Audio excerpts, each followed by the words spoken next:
Good morning, Cassandra. How are you doing today? Morning. I'm good. I love your name, Thank you. It's just one of those, Arrow. it's one of those names where I was sitting around one day going, what can I do in radio that people might remember? And then, of all things, it became such a nightmare to radio station program directors because people were putting Earl and Errol and Harold on the Arbitron. It was like, oh no! So Oh my God. they wanted me to change it, and I said, Hmm. no, not going to happen. I'm already him Good for you. That's awesome. And you know what? You didn't get that from me and my Arrow, that Harry Nilsson song, did you? all the time. There you go. Yeah. And Like I get Elvira from that Oak Ridge voice. exactly. And I'll never forget, I was having a conversation with Frank Zappa's son, and he says, where did you get that name Arrow? And I said, why? And he says, because my son's name is Arrow. And I said, how? How is this What? possible? Which And he which goes, which son was it? Dweezil? no, the other one, I'm trying to remember his name. Not Oh God, now I'm blanking. the Dweezil. bald one. Ahmet. Ahmet, Ahmet. that's No, it, Ahmet. Ahmet. And he told me it was Oh, okay. because they were in Frank's studio and they brought in a bed and it was an Arrow bed and that's where their son was created. And I went, okay, I'm going with it. Oh, wow. Okay. All right. Hey, I got to Oh, congratulate hopefully you. God wasn't there Yeah, then. right. I got to congratulate you on the Munsters. I loved it. I really embraced it. Oh, I thank waited you. forever for this movie to happen, and when it was such a great payoff for me. Oh, thank you. I had such a blast shooting it, because I've known Rob Zombie and Sherry Moon for a million years. I went to their wedding, and but we never got to really hang out that much and do something creative together. So we went to Hungary. We shot it in Budapest. It was such a fantastic shoot. I had a great time. I think the fans are a little shocked with the movie. You hear Rob Zombie and you think guts and blood and cursing, Right. but there's not like that in this movie. It's a strictly G-rated movie, just like the original Monsters. Yeah. Yeah. And what I loved about it was it didn't have an evil clown in it. That I got to laugh, and there were many times that I felt like that I was seeing Fred McGuinn and all that kind of stuff. It's like, oh my God, he's got his accent down. Yeah, I know. I love the actor that played Fred, played the dad, Yeah.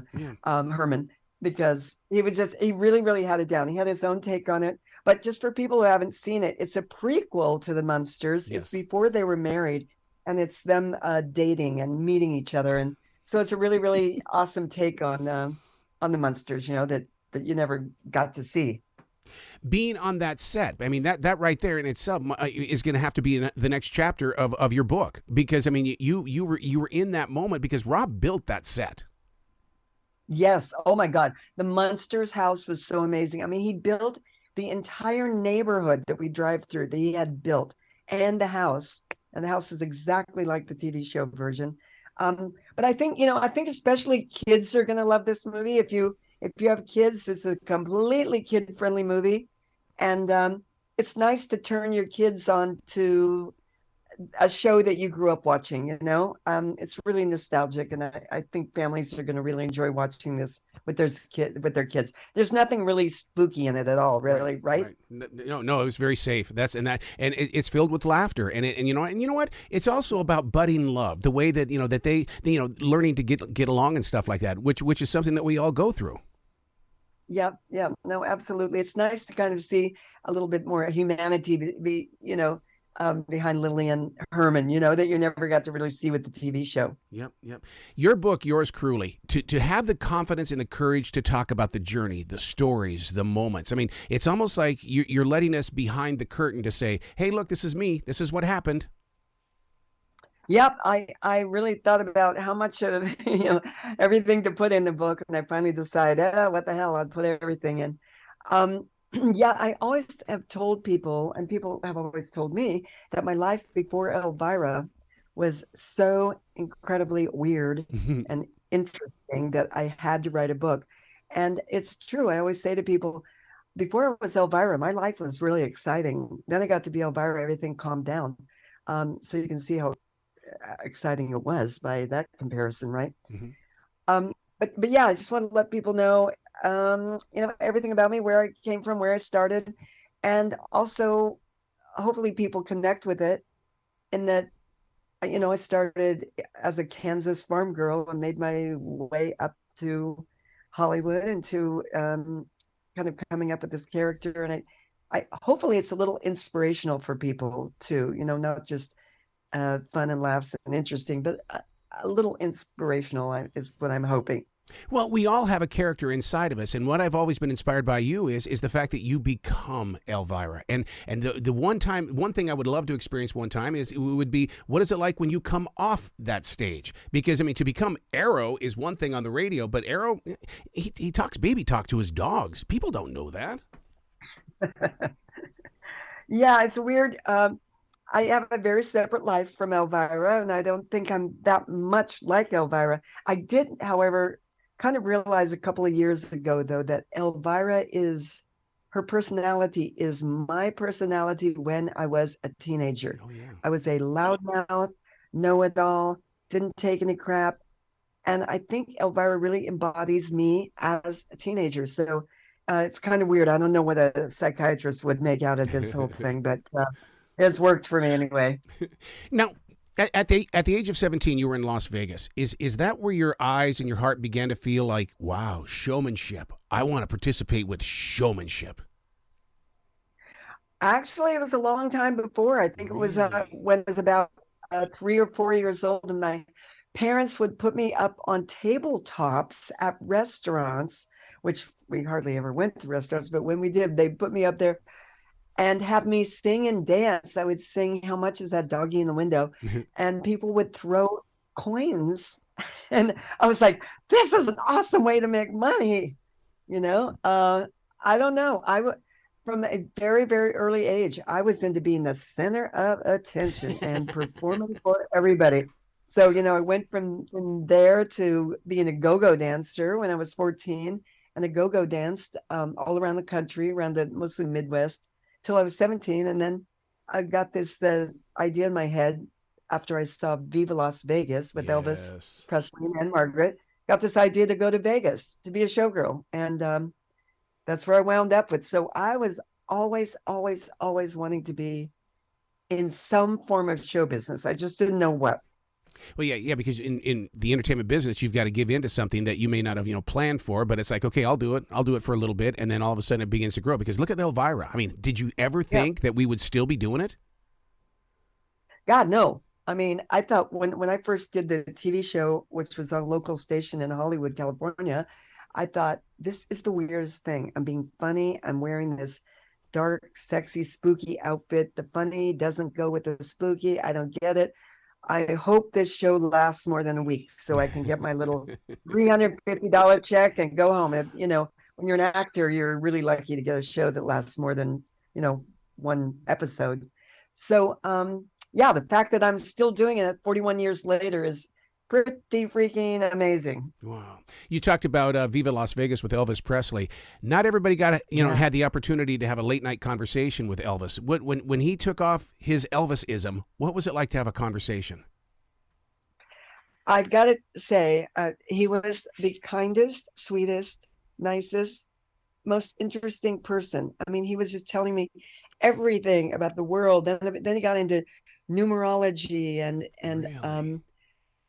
Power of subconscious mind, and I mean all of these things. I just sat there with my mouth hanging open listening to everything he was saying, and he couldn't have been sweeter and very caring. And I have since, of course, over the years met so many more people who met Elvis and had encounters with him, and they will all tell you the same thing, that he was so kind and sweet and caring.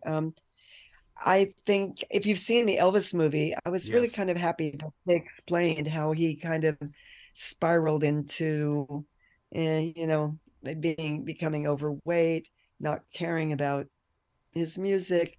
And it's easy to see how that happened when you see the film. I was so glad. I loved the film. Thought they did an amazing job, just showing that it wasn't Elvis. He wasn't, fat and on drugs and fell off the toilet. That's what everybody always talks about. He was manipulated. All the creativity was sucked out of him, and he was, I just don't think he cared anymore. I mean, he just gave up because he was so squashed by the Colonel and other people who were kind of sycophants, around him. Wow. So, I don't know. That's okay. That's the long story. Wow. Sorry. Yeah, but you know what though? It brings us to the most powerful, one of the most powerful scenes I've ever seen in a movie was when Elvis was singing and the curtains closed and he looks over to Yeah, the side. To me, it was like, that's the human Elvis. Oh my God. I yeah, never thought yeah. about how exhausted he was. Yeah, just burnt out. Just, I mean, and I mean, I cried. I Yep. cried my eyes out Yep. at that last scene. Just heart-wrenching.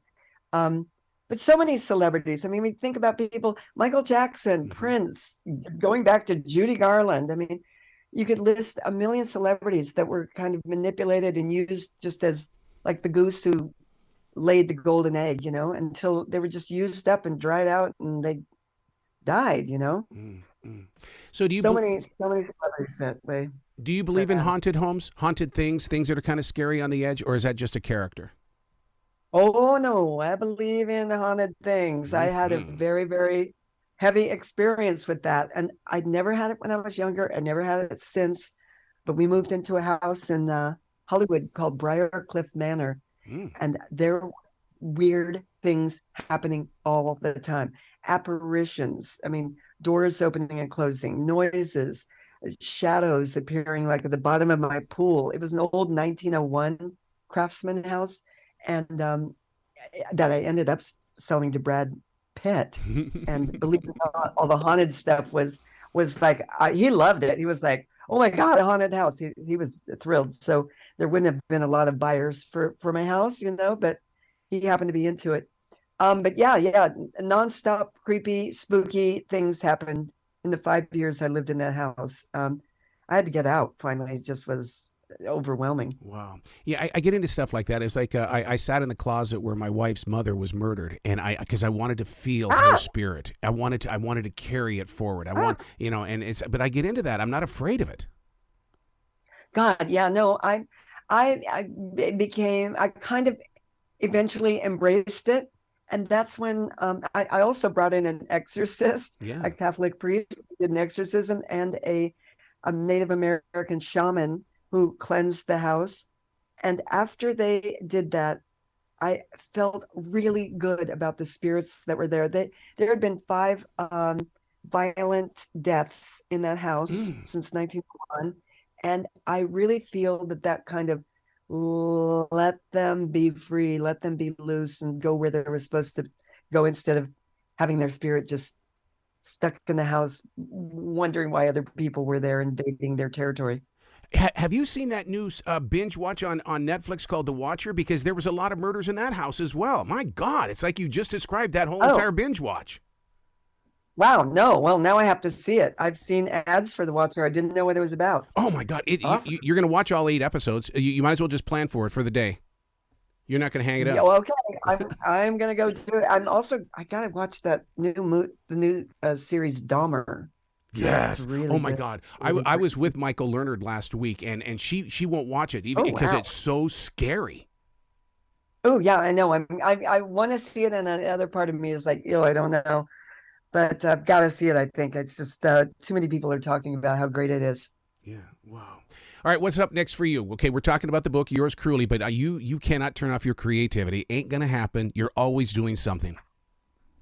You are right. I just signed another book deal. I don't know Really? if it's not going to be about my life. It's a whole different take on something, but just signed the deal again for a book. And also, I'm out there working on getting a documentary and or a 6-part live uh, series about based on my book, Oh my God. about my life. So that's a project I really, really have always wanted to do, and I kind of will use the book as the blueprint for those. So that's what I'm working on next. Wow. See, and I would love to see that 6-part series because we didn't even talk about Frank Sinatra. We didn't talk about Paul Rubens and Paul and Phil Hartman. People have got to get this book and they've got to experience what you did. And oh my God, I hope it becomes a series. Thank you. Yeah, people have been saying I'm like the female Forrest Gump, and that's kind of true, except for the box of chocolates part. That's But right. I wish I had a box of chocolates right now, to tell you the truth.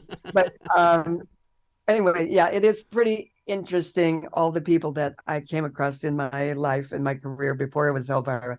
So I think people will get a kick out of a lot of the stuff that's in there. Absolutely. Please come back to this show anytime in the future, Cassandra. The door is always going to be open for you. I will. Thanks, Zero. This was fun. You be brilliant today, okay? Yeah, you too, and happy Halloween. Same to you.